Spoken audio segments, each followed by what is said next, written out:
दोस्तों, आज की इस वीडियो में हम आपको बताएंगे मांस खाना पाप होता है या पुण्य। दोस्तों, अगर आप मांस खाते हैं तो आपको पाप लगता है या पुण्य होता है। आज इस वीडियो में हम आपको यही बताने वाले हैं, एक कथा सुनाएंगे जो कि आपको पता चल जाएगा कि मांस खाने से क्या होता है। यह बात उन दिनों की है जब भगवान श्री कृष्ण अपने बालपन में थे। एक बार जब श्री कृष्ण एक पेड़ के नीचे बैठे बांसुरी बजा रहे थे तो उसी तरह एक हिरन दौड़ता चला आया और उनके पीछे जाकर छुप गया। दोस्तों, वो हिरन बहुत ही घबराया हुआ था। भगवान श्री कृष्ण ने उसके सिर पर हाथ फेरते हुए कहा, क्या हुआ, तुम क्यों छुप रहे हो? उसका पीछा करते हुए एक शिकारी भी वहां आ पहुंचा और बोला, यह मेरा शिकार है, इसे मुझे दे दो, इस पर मेरा अधिकार है। तब भगवान श्री कृष्ण बोले, हर जीवित चीज पर उसका खुद का अधिकार होता है, ना कि किसी का। तब वो शिकारी क्रोध में बोला, यह मेरा शिकार है, इसे मैं पकाकर खाऊंगा। तब भगवान श्री कृष्ण बोले, किसी भी जीव को मारकर खाना पाप की श्रेणी में आता है। क्या तुम पाप के भागी बनना चाहते हो? मांसाहार पुण्य है या पाप, क्या तुम धर्म को नहीं जानते? तब वो शिकारी बोला, मैं तुम्हारे जितना शिक्षित तो नहीं कि यह जानूं कि मांसाहार पुण्य है या पाप, पर मैं ये जानता हूँ कि जब जीव को मारकर खाना इसमें कोई हर्ज नहीं। मांसाहार से तो एक तो वो जीव को जीव बंधन से मुक्त करा रहा है, फिर क्यों मांसाहार से मना किया जाता है? मांसाहारी होने को क्यों नहीं कहा जाता? वैसे भी मैं इसको मारकर नीच योनि से मुक्ति दिलाकर पुण्य ही कमा रहा हूँ, फिर इस पर पाबंदी क्यों? इसे तो प्रोत्साहित करना चाहिए। जहाँ तक मैंने सुना है, जीव हत्या तो शास्त्रों में भी बताया गया है। राजा लोग शिकार किया करते थे। ऐसे तमाम तर्क देते हुए श्री कृष्ण से पूछा कि फिर क्यों ये मांसाहार गलत है और पाप की श्रेणी में आता है? आप ही बताएं, मांसाहार पुण्य है या पाप? भगवान श्री कृष्ण समझ गए कि इसकी बुद्धि मांस खाने के कारण तामसिक हो गई है और उसने सोचने और समझने की बुद्धि भी खो दी है। फिर भगवान श्री कृष्ण बोले, इस अंतहीन विषय पर पहले मैं कोई राय नहीं दूंगा। मेरी इस छोटी सी कथा सुनने के बाद तुम ही उत्तर देना कि मांसाहार पुण्य है या पाप, और तुम्हें मांस खाना है या नहीं। वो शिकारी सोचने लगा कि इसमें मेरा तो कोई घाटा नहीं है, इस कथा को मैं सुन ही लेता हूँ, मेरा मनोरंजन भी हो जाएगा और बाद में मुझे इसका मांस भी मिल जाएगा। दोस्तों, भगवान श्री कृष्ण ने अपनी कथा आरंभ की। एक बार मगध में खाद्य संकट खड़ा हो गया तो अन्न का उत्पादन कम रहा। राजा को चिंता हुई कि यदि इस समस्या का शीघ्र निदान नहीं किया गया तो संरक्षित अनाज कोष भी खत्म हो जाएगा और संकट भीषण हो जाएगा। तो सम्राट ने अपनी राज्य सभा में पूछा, देश की खाद्य समस्या को सुलझाने के लिए सबसे सस्ती वस्तु क्या है? मंत्रीगण सोच में पड़ गए। चावल, गेहूं, आलू इत्यादि पदार्थों को उगाने के लिए बहुत श्रम करना पड़ता है। वह तभी प्राप्त होते हैं जब प्रकृति का प्रकोप ना हो। ऐसे में तो कुछ सस्ता हो ही नहीं सकता। तभी शिकार का शौक रखने वाले एक मंत्री ने सोचा कि यही उत्तम अवसर है, क्यों ना अंधाधुंध शिकार के लिए राजा की अनुमति ले ली जाए। उसने सभा में कहा कि सबसे सस्ता खाद्य पदार्थ है मांस, इसके लिए धन का खर्च भी नहीं है और पौष्टिक खाना भी मिलता है। सभी सामंतों ने इस बात का समर्थन कर दिया, लेकिन मगध के प्रधानमंत्री अभी भी चुप थे। सम्राट ने पूछा, प्रधानमंत्री आप चुप क्यों हैं? आपने कोई अनुमोदन नहीं किया, आपका क्या मत है? प्रधानमंत्री ने कहा, मैं ये नहीं मानता कि यह कथन सही है कि मांस सबसे सस्ता पदार्थ है। फिर भी इस विषय पर मैं अपने विचार आपके सामने कल रखूंगा। प्रधानमंत्री उसी रात मांसाहार का प्रस्ताव रखने वाले समंत के घर पहुंचे। समंत ने इतनी देर रात प्रधानमंत्री को अपने घर आया देखा तो वह घबरा गया। किसी अनिष्ट की आशंका से वह कांप गया। प्रधानमंत्री ने कहा, संध्या को महाराज बीमार हो गए, उनकी हालत बहुत खराब है। राजा वैद्य ने कहा है कि किसी शक्तिशाली देह का 2 तोला मांस मिल जाए तो राजा के प्राण बचाए जा सकते हैं। दोस्तों, महाराज के सबसे विश्वास पात्र है, इसलिए आपसे योग्य कौन होगा? इसके लिए आप जो भी मूल्य लेना चाहे तो ले सकते हैं। आप कहें तो इस काम के लिए मैं आपको 1 लाख स्वर्ण मुद्राएं भी दे सकता हूँ। एक बड़ी जागीर भी आप मांग सकते हैं। बस आप अपनी इच्छा कहें, मैं कटार से अपने हृदय को चीरकर बस 2 तोला मांस निकाल लूंगा। ये सुनकर समंत के चेहरे का रंग फीका पड़ गया।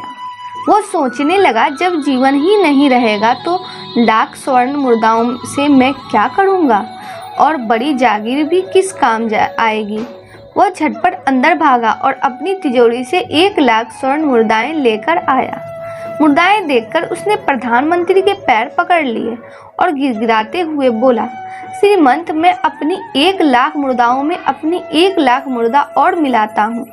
इस पैसे से आप किसी और समंत के हृदय का मांस खरीद लेकर, किंतु मुझे जाने दे, यह बात किसी और को पता न चले। मैं आपसे आग्रह करता हूँ।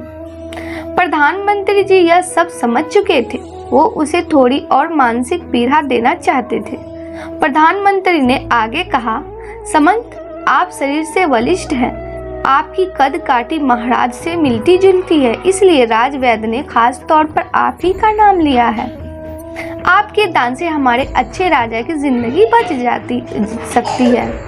आप कहें तो मैं आपको प्रधानमंत्री का पद देने को तैयार हूँ और खुद आपका कर्मचारी बनकर रहूंगा, पर प्रजा से हमारे राजा ना छीने। समंत तो फंसता हुआ दिख रहा था। उसने शरीर पर अंग वस्त्र रखकर अपने जूते भी पहन लिए। जैसे ही वो वहां से भागने वाला था, वह तुरंत प्रधानमंत्री के पैरों में लेट गया। उसने याचना की कि प्रधानमंत्री, मैं इसके योग्य नहीं हूँ। जब प्राण ही नहीं रहेंगे तो प्रधानमंत्री पद का क्या करूँगा? सिंहासन भी मिल जाए तो मैं उसका क्या करूँगा? आप चाहें तो मेरा सब कुछ ले ले, पर मेरे प्राण ना लें। मैं अपना ये भवन और सारा धन आपको सौंपता हूँ। रातों रात राज्य से निकल जाऊंगा। इतना कहकर वो अपने घोड़े की ओर भागा और जैसे ही अपना घोड़ा घटने लगा, आवाज आई, अभी अभी अपने पीछे गए, तुम अपने परिवार को भी छोड़ जा रहे हो। समंत बोला, मेरे प्राण से प्रिय कुछ भी नहीं है। जब जीवन ही ना रहेगा तो कुटुंब क्या करूँगा? जीवन रहा तो ऐसे ही सुखी रह लूँगा। इतना कहकर घोड़े पर छलांग लगाकर बैठ भी भाग गया। वह भी अभी चलने ही को ही था कि प्रधानमंत्री ने घोड़े की साख पकड़ ली। वो समंत से बोला, भागने की जरूरत नहीं है, आप आराम से घर पर ही रहो, मैं किसी और का प्रयास करता हूँ। यह कहकर प्रधानमंत्री वहां से चले गए। प्रधानमंत्री के वहां से जाने पर समंत के अंदर कुछ जान आई, परंतु बेचैनी बनी रही। उसकी नींद खराब हो चुकी थी। मुर्दाएं लेकर प्रधानमंत्री बारी बारी से सभी समंतों के घर पहुंचे और सभी से राजा के लिए हृदय का 2 तोला मांस मांगा, परंतु कोई भी राजी ना हुआ। सब ने अपने बचाव के लिए प्रधानमंत्री को 1 लाख और 5 लाख मुर्दाएं तक दे दी। इस प्रकार प्रधानमंत्री ने एक ही रात में करोड़ों स्वर्ण मुद्राएं जमा कर ली। फिर सुबह होने से पहले ही अपने महल में पहुंच गया। अगले ही दिन राजसभा में सभी समंत समय से पहले ही पहुंच गए। सभी यह जानना चाहते थे कि राजा स्वस्थ है कि नहीं, लेकिन कोई भी किसी से भेद नहीं खोलता था। सबको राजवैद्य की तलाश थी, उनसे ही उन्हें कुछ सूचना मिल सकती थी। प्रधानमंत्री ने सैनिकों को आज्ञा दे रखी थी, जब तक महाराज राजसभा में न आए किसी भी समंत को भी महल से बाहर जाने की आज्ञा नहीं है। राजा सभा में अपनी चिर परिचित गति में आए और अपने सिंहासन पर आकर बैठे। सभी सामंतों ने देखा कहीं से भी राजा उन्हें अस्वस्थ नहीं लगे। उन्हें तो कुछ हुआ ही नहीं था। प्रधानमंत्री ने उनसे झूठ बोला। हर सामंत के मन में यही विचार चल रहा था, पर कोई भी किसी और को कुछ भी नहीं बोल रहा था। तभी प्रधानमंत्री ने राजा के समक्ष 1 करोड़ स्वर्ण मुद्राएं रख दी। राजा ने पूछा, ये स्वर्ण मुद्राएं किसके लिए है और कहां से आई?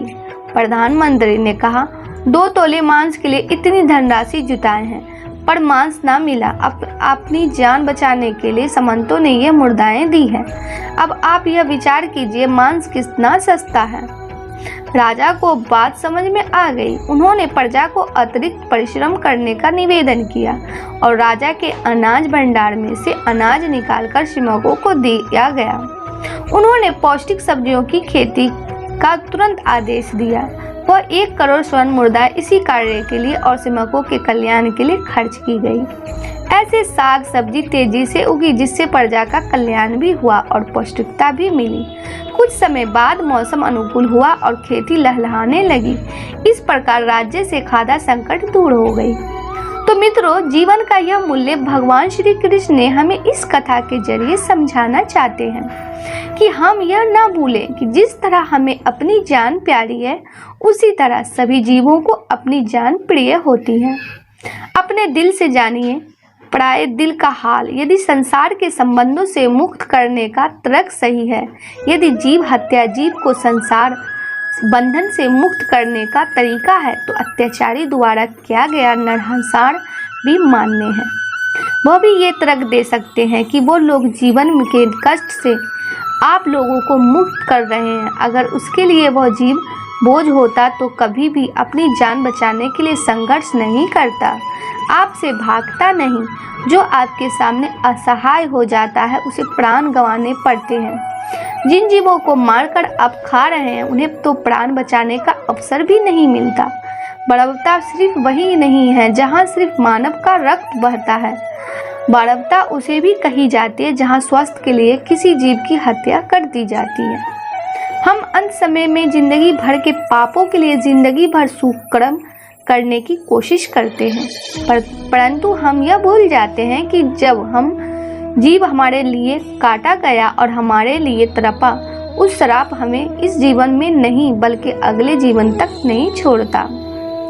परमात्मा से यह ज्ञान पाकर शिकारी परिपूर्ण हो गया और उसे ज्ञान की प्राप्ति हो गई और वह जान गया कि महानता जीवन के लिए लेने में नहीं बल्कि जीवन देने में है। शिकारी भगवान के आगे हाथ जोड़कर वहां से चला गया और उसने कसम खा ली कि वो अपने संपूर्ण जीवन में किसी को भी कभी चोट नहीं पहुंचाएगा।